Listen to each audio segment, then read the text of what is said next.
नमस्कार। आकाशवाणी से समाचार संध्या के साथ मैं लवली निगम।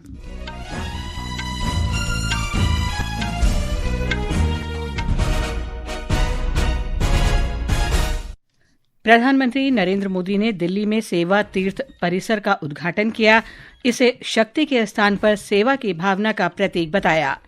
सेवा तीर्थ में नए प्रधानमंत्री कार्यालय से पहले निर्णयों में दुर्घटना राहत, महिलाओं, कृषि और स्टार्टअप सहित 4 प्रमुख योजनाओं को स्वीकृति दी। बजट अधिवेशन का पहला चरण संपन्न। 3 सप्ताह के अवकाश के बाद दूसरे चरण के लिए संसद के दोनों सदनों की बैठक 9 मार्च से शुरू होगी। सरकार ने घरेलू बाजार में स्थिरता और किसानों को लाभप्रद मूल्य सुनिश्चित करने के लिए 25 लाख मीट्रिक टन गेहूं के साथ अतिरिक्त 5 लाख मीट्रिक टन गेहूं उत्पादों के निर्यात को मंजूरी दी। और नई दिल्ली में एशियाई निशानेबाजी चैंपियनशिप के अंतिम दिन भारत ने 7 पदक जीते। सीनियर राइफल और पिस्टल स्पर्धा में 13 स्वर्ण, 11 रजत और 9 कांस्य सहित कुल 33 पदक हासिल किए। अब समाचार विस्तार से। प्रधानमंत्री कार्यालय ने आज से दिल्ली के साउथ ब्लॉक के बजाय सेवा तीर्थ से कामकाज शुरू किया। प्रधानमंत्री नरेंद्र मोदी ने सेवा तीर्थ के उद्घाटन के बाद लोगों को संबोधित किया।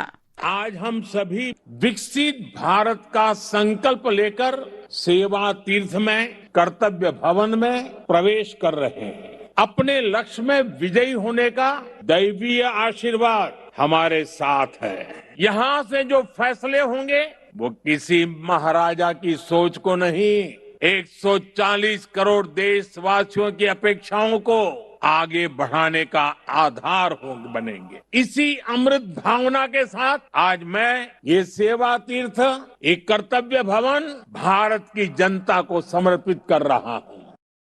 प्रधानमंत्री ने कहा कि सेवा तीर्थ, कर्तव्य भवन 1 और 2 विकसित राष्ट्र की दिशा में भारत की यात्रा में महत्वपूर्ण मील का पत्थर हैं। ये नागरिक केंद्रित शासन और राष्ट्रीय प्रगति के प्रति सरकार की प्रतिबद्धता को दर्शाते हैं। श्री मोदी ने कहा कि लोग नया इतिहास बनते देख रहे हैं।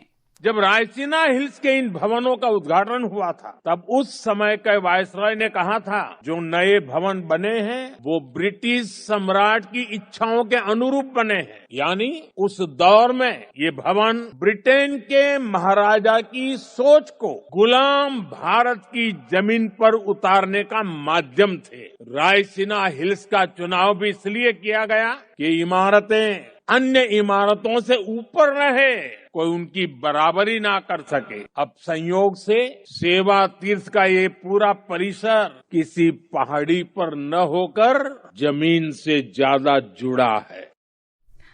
श्री मोदी ने सेवा तीर्थ में पहले दिन कई महत्वपूर्ण निर्णय लिए। इनमें पीएम राहत योजना को मंजूरी, लखपति दीदियों के लक्ष्य को दोगुना करके 6 करोड़ रुपए, कृषि बुनियादी ढांचा कोष को दोगुना करके 2 लाख करोड़ रुपए और startup India fund of funds के दूसरे चरण को 10,000 करोड़ रुपए की निधि की मंजूरी शामिल है। श्री मोदी ने किसानों, महिलाओं, युवाओं और संकटग्रस्त नागरिकों से संबंधित महत्वपूर्ण फाइलों पर हस्ताक्षर किए। सेवा तीर्थ से प्रधानमंत्री के रूप में कामकाज शुरू करने पर श्री मोदी के निर्णय सेवा की भावना को दर्शाते हैं तथा समाज के हर वर्ग को इसमें सम्मिलित करते हैं। प्रधानमंत्री राहत योजना के अंतर्गत दुर्घटना पीड़ित 1.5 लाख रुपए तक निःशुल्क उपचार प्राप्त कर सकेंगे। उपराष्ट्रपति सीपी राधाकृष्णन और गृह मंत्री अमित शाह ने सेवा तीर्थ के उद्घाटन को ऐतिहासिक क्षण बताया।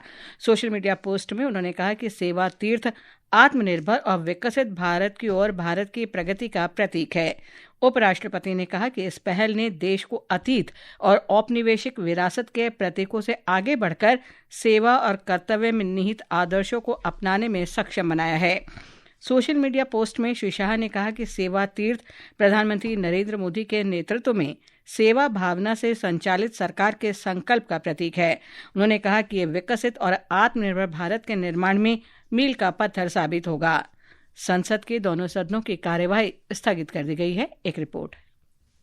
संसद का बजट सत्र पिछले महीने की 28 तारीख को राष्ट्रपति द्रौपदी मुर्मू के अभिभाषण के साथ शुरू हुआ। इसके बाद वित्त मंत्री निर्मला सीतारमण ने आर्थिक सर्वेक्षण 2025-26 और बजट 2026-27 पेश किया। इस महीने की 2 तारीख को लोकसभा और राज्यसभा में राष्ट्रपति के अभिभाषण पर चर्चा शुरू हुई। भारत अमेरिका व्यापारिक समझौते और भारत चीन सीमा विवाद जैसे मुद्दों पर विपक्ष के विरोध के कारण लोकसभा में राष्ट्रपति के अभिभाषण पर खास बहस नहीं हो सकी। वहीं राज्यसभा के सांसदों ने अभिभाषण में हुई चर्चा में जमकर हिस्सा लिया और अपने विचार रखे। अभिभाषण पर हुई चर्चा का जवाब देते हुए प्रधानमंत्री नरेंद्र मोदी ने अपनी सरकार के विजन को सामने रखा और इस बात पर जोर दिया कि भारत पूरे आत्मविश्वास और अहम नीतिगत सुधारों के साथ तीसरी सबसे बड़ी अर्थव्यवस्था बनने की राह पर है। लोकसभा में गतिरोध जारी रहने पर विपक्षी सांसदों ने लोकसभा स्पीकर ओम बिरला के खिलाफ अविश्वास प्रस्ताव का नोटिस दिया। बाद में दोनों सदनों में बजट 2026-27 पर चर्चा हुई। वित्त मंत्री निर्मला सीतारमण ने भारतीय अर्थव्यवस्था की मजबूती पर जोर देते हुए कहा कि इस साल के बजट में कई अहम बड़ी घोषणाएं की गई हैं जो कि विकसित भारत का लक्ष्य पाने में अहम साबित होंगी। संसद की कार्रवाई एक छोटे अंतराल के बाद 9 मार्च को फिर से शुरू होगी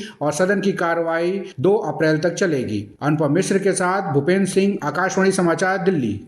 संसदीय कार्य मंत्री किरेन रिजिजू ने कहा कि विपक्ष के नेता राहुल गांधी के खिलाफ निशिकांत दुबे के मूल प्रस्ताव पर अध्यक्ष से चर्चा के बाद ही कोई फैसला किया जाएगा।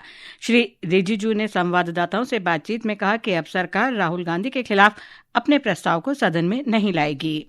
राहुल गांधी ने जो नियम तोड़कर और इलीगल तरीके से जो किताब पब्लिश ही नहीं हुआ उसका जिक्र करना और साथ में बजट स्पीच में भी अनाप शनाप बातें की, बहुत गलत शब्दों का इस्तेमाल किया। कोई भी मेंबर ऑफ पार्लियामेंट मोशन ला सकते हैं, तो एक सब्सटेंटिव मोशन लाया है तो हमने सोचा कि इसको एडमिट होने के बाद हम तय करेंगे स्पीकर साहब से बात करके कि प्रिविलेज कमेटी में या इसको एथिक्स कमेटी में या सदन में सीधा हम इसको ला सकते हैं चर्चा के लिए भी।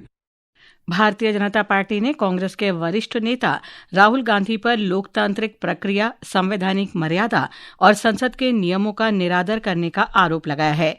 नई दिल्ली में संवाददाताओं से बातचीत में भाजपा प्रवक्ता रविशंकर प्रसाद ने दावा किया कि श्री गांधी देश की राजनीति को नहीं समझते हैं। राहुल गांधी की अगुवाई में और उनके द्वारा उत्तेजना के माध्यम से जो कांग्रेस के लोगों का आचरण रहा है उससे स्पष्ट है कि राहुल गांधी जी स्वयं लोकतांत्रिक प्रक्रिया, लोकतांत्रिक शुचिता, संवैधानिक मर्यादा और संसद के नियमावली किसी को भी नहीं मानते। राहुल गांधी का पूरा आचरण अब अराजक हो रहा है। ये समाचार आकाशवाणी से प्रसारित किए जा रहे हैं। ताज़ा समाचार जानने के लिए आप हमारे social media handle X @AIR news Hindi को फॉलो कर सकते हैं। सरकार ने घरेलू बाजारों को स्थिर करने तथा उत्पादकों के लिए लाभकारी मूल्य सुनिश्चित करने के लिए अतिरिक्त 5 लाख मीट्रिक टन गेहूं उत्पादों के साथ 25 लाख मीट्रिक टन गेहूं निर्यात करने की मंजूरी दी है। उपभोक्ता कार्य, खाद्य और सार्वजनिक वितरण मंत्रालय ने कहा कि वर्तमान उपलब्धता और मूल्य परिदृश्य का व्यापक आकलन करने के बाद यह निर्णय लिया गया है। 25 लाख मीट्रिक टन गेहूं और 5 लाख मीट्रिक टन गेहूं उत्पादों के निर्यात से घरेलू कीमतों में स्थिरता आएगी, बाजार में तरलता बढ़ेगी, कुशल स्टॉक रोटेशन सुनिश्चित होगा और किसानों की आय में वृद्धि होगी। कृषि और किसान कल्याण मंत्री शिवराज सिंह चौहान ने आज कहा कि हाल ही में यूरोपीय संघ और अमेरिका के साथ सभी मुक्त व्यापार समझौतों में भारत के राष्ट्रीय हितों की पूर्णतः रक्षा की गई है। श्री चौहान ने नई दिल्ली में भारतीय कृषि अनुसंधान संस्थान के 64वें दीक्षांत समारोह में ये बात कही। अभी जितने समझौते हुए FTA आप देख लीजिए, यूरोपियन यूनियन से हुआ हो, दुनिया के बाकी देशों से हुआ हो, सारे फैसले राष्ट्र USA से भी हमारा समझौता भारत के राष्ट्रीय हितों को पूरी तरह संरक्षित किया गया, किसानों के हितों को सबसे ऊपर रखा गया। श्री चौहान ने कहा कि प्रधानमंत्री नरेंद्र मोदी के नेतृत्व में शक्तिशाली, गौरवशाली, समृद्ध, आत्मनिर्भर और विकसित भारत का निर्माण हो रहा है। उन्होंने विद्यार्थियों से विकसित भारत के निर्माण में योगदान देने के लिए तत्पर रहने का आग्रह किया।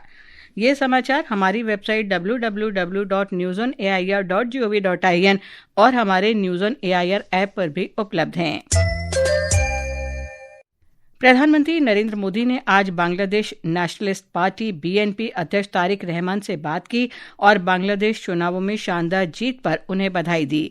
ब्यौरा हमारे संवाददाता से। एक्स पर पोस्ट किए गए संदेश में प्रधानमंत्री नरेंद्र मोदी ने अपनी शुभकामनाएं दी और भारत की ओर से द्विपक्षीय संबंधों को मजबूत करने तथा लोकतांत्रिक, प्रगतिशील और समावेशी बांग्लादेश का समर्थन जारी रखने की प्रतिबद्धता दोहराई। उन्होंने कहा कि चुनाव परिणाम तारिक रहमान के नेतृत्व में बांग्लादेश की जनता के विश्वास को दर्शाता है। ऐतिहासिक जीत के बाद कई अन्य देशों ने भी बांग्लादेश नेशनलिस्ट पार्टी को बधाई दी। चुनाव आयोग के अनौपचारिक आंकड़ों के अनुसार 297 निर्वाचन क्षेत्रों में से बीएनपी और उनके सहयोगियों ने 212 सीटें जीती, जिनमें से 209 सीटें केवल बीएनपी ने हासिल की। वहीं बांग्लादेश जमाते इस्लामी और उसके सहयोगियों को 77 सीटें मिली। नवल सिंह परमार, आकाशवाणी समाचार, ढाका। प्रधानमंत्री ने कहा है कि कई मुश्किलों के बीच ये दशक भारत के लिए बहुत तरक्की का रहा है। इस दशक में मजबूत डिलीवरी और लोकतंत्र को मजबूत करने वाले प्रयास शामिल हैं। श्री मोदी ने आज शाम नई दिल्ली में 80 वैश्विक व्यावसायिक शिखर सम्मेलन में ये बात कही।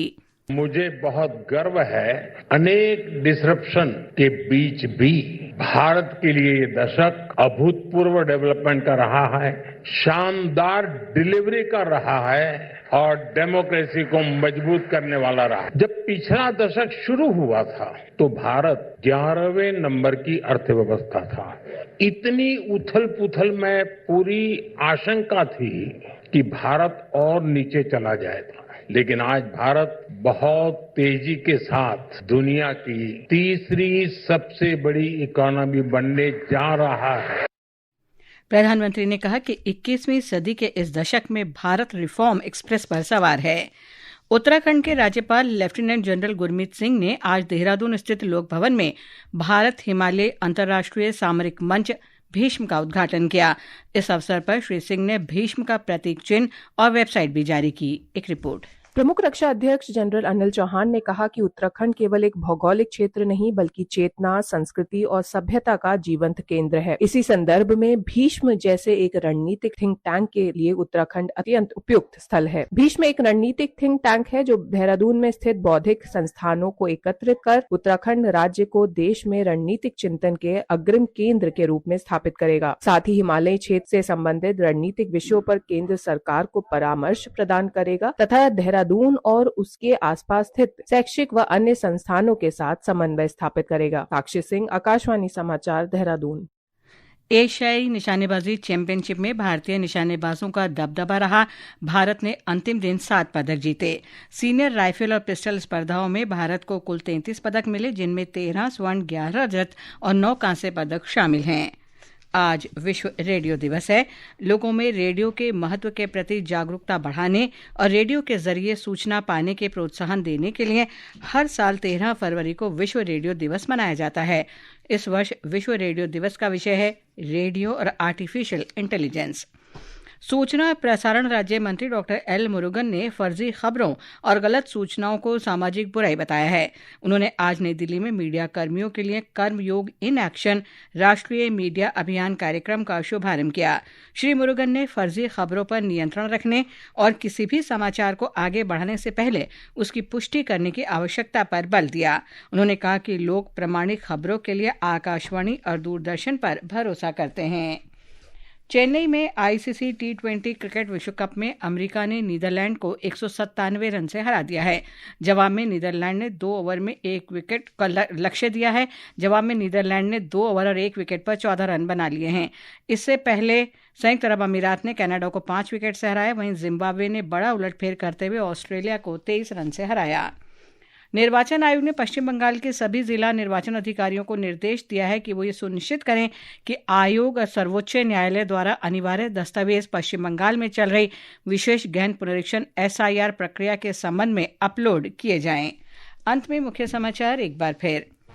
प्रधानमंत्री नरेंद्र मोदी ने दिल्ली में सेवा तीर्थ परिसर का उद्घाटन किया। इसे शक्ति के स्थान पर सेवा की भावना का प्रतीक बताया। सेवा तीर्थ में नए प्रधानमंत्री कार्यालय से पहले निर्णयों में दुर्घटना राहत, महिलाओं, कृषि और स्टार्टअप सहित 4 प्रमुख योजनाओं को स्वीकृति दी। बजट अधिवेशन का पहला चरण संपन्न। 3 सप्ताह के अवकाश के बाद दूसरे चरण के लिए संसद के दोनों सदनों की बैठक 9 मार्च से शुरू होगी।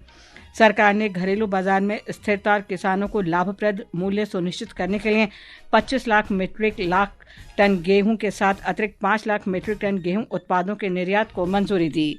और नई दिल्ली में एशियाई निशानेबाजी चैंपियनशिप के अंतिम दिन भारत ने 7 पदक जीते। सीनियर राइफल और पिस्टल स्पर्धाओं में 13 स्वर्ण, 11 रजत और 9 कांस्य सहित कुल 33 पदक हासिल किए। इसके साथ ही समाचार संध्या का ये अंक समाप्त हुआ। नमस्कार।